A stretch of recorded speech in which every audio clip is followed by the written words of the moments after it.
வாக்கு தத்துவத்தை மட்டும் எத்தனை காலம் தான் வாக்கு தத்துவத்தை பார்த்துட்டு இருப்பீங்க?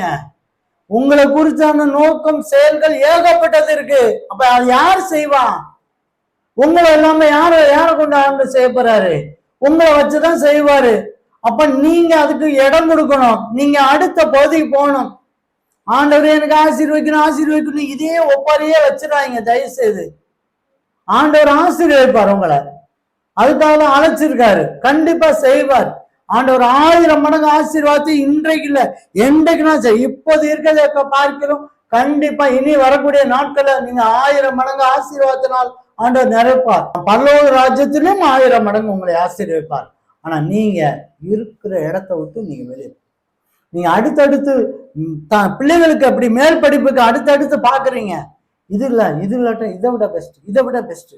அதே மாதிரி நீங்க வேதத்துல இதை விட பெஸ்ட், இன்னும் ஜபிக்கிறதுல இதை விட பெஸ்ட், ஆண்டவரை துதிப்பதில் இதை விட பெஸ்ட், ஊழியக்காரங்க நான் சொல்றேன் இதான். நீ அடுத்த பகுதிக்கு நீ போகணும். பிரயாணப்பட்டு போய் தான் ஆகணும். எங்க வரைக்கும்? பள்ளத்தாக்கு, கடலோரம், ஹைதராபாத் நதி, எல்லா இடத்துக்கும் நீங்க புறப்பட்டு தான் போய் ஆகணும். வேற வழி கிடையாது. தேவன் உங்களை அழைச்சிருக்காரு. அழைத்த அழைப்பு மாறவே மாறாது, ஒரு நாள் மாறாது. நீங்க புறப்பட்டு தான் போகணும். அதுக்கு என்ன செய்யணுங்கிறதுக்கு இப்ப இருக்கிற ஸ்தானத்தை விட்டு நீங்க வெளியே வர வேண்டும்.